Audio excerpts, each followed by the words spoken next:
You've talked several times about stories, interesting stories. Stories are all they're the big buzz right now. And I'm like, wake up, people. We've been reading stories for years. But to you, when you would look back during your days as a freelancer, and even now as you're pitching, you're continuing to create content. I see it all the time. And you've got the new book out, which we'll talk about in a second. But if you could say, like, hey guys, this is what makes an interesting story, how would you explain that to somebody who's listening right now? Listening, they're in corporate, they might have their own business. Honestly, in that space, you don't really learn storytelling, and No, it's for a sure. huge thing. So what makes it for an interesting story, the way you see it? Well, let me start with what's the opposite of an interesting Okay. story, Yeah. right? I think the problem, I mean, everybody likes a good story, right? I mean, that's why in our spare time we, go see movies, or we, read a fun novel or something like that.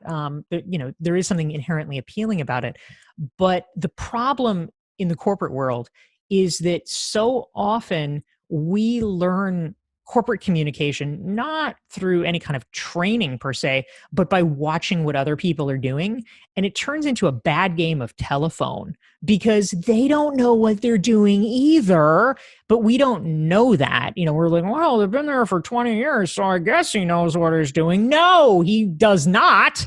And so you're copying these like bad replicas, and they're terrible and they're boring. And the slides have, each PowerPoint slide has 700 words on it. And, I mean, it's like, oh, let's put an Excel chart on the PowerPoint and put that on the screen. I mean, it's a nightmare. So I think that a lot of it is that we feel like in order to be taken seriously, we need to adhere to the norms that other people are setting. But I mean, this is like a lot of life, right? Because we're looking to other people who don't know what we're doing, it leads to bad outcomes. So I think that we have to go back to first principles and say, not what is everybody else doing, but instead, what is interesting? What would be interesting to you? And if we can do that, I mean, I try to do this with my books. As I was writing Entrepreneurial You, I really was consciously striving to write a book that if I read it, as a third party who had not in fact written it, if I read it, would I think it was interesting? Would I think it was cool? And I tried to aim for that. So ultimately, I think, the idea is we often feel a need to make things abstract, to sort of start with, well, here's the definition and here's the problem statement. And it's, there's kind of a mantra that I like to use, which is Anglo-Saxon, not Latinate. And what I mean by that, I mean, they talk about this in writing programs. If you're using the kind of Latinate words, the fancier words, the more highbrow words, I mean, I'm a big fan of great vocabulary. I love that. But I think in academia and in business, there's a push that it has to be these things that are complicated and at an emotional reserve. Whereas the more typical Anglo-Saxon words, and I mean Anglo-Saxon like as in this, the old Viking dudes, these are the words that are visceral. It's like blood, kill. Like, those are Anglo-Saxon kind of words. How do we go back to the core of what's exciting and interesting for people? So, I want to try to tell stories that are engaging for other people. I think we can learn so much more by finding some kind of an example, reeling people in and telling them that story so that they can feel it first. And then you can do an exegesis of what that story means and what we can learn from that. And if we do that, it stands a lot better chance of actually sinking in with people. I think conflict and tension, like you're saying, those Anglo-Saxon words, like that's what makes a story interesting.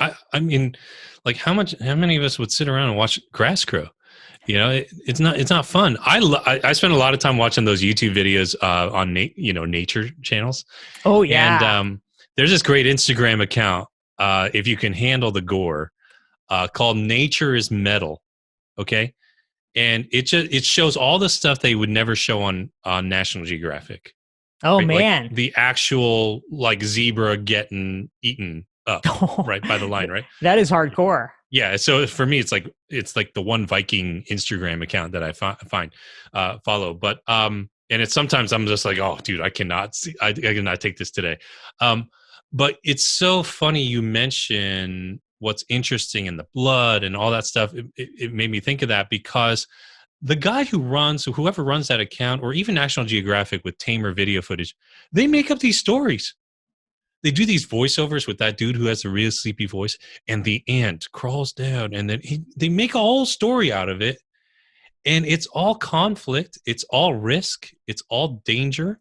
We've all been in situations like that. We don't like to go through it ourselves, but we like to watch other people go through it. Hey, it's Mike Kim here. Thanks so much for checking out my YouTube channel where we talk all about building a personal brand business. That means you as a coach, a speaker, a content creator, how to market your content, how to create great content that people love.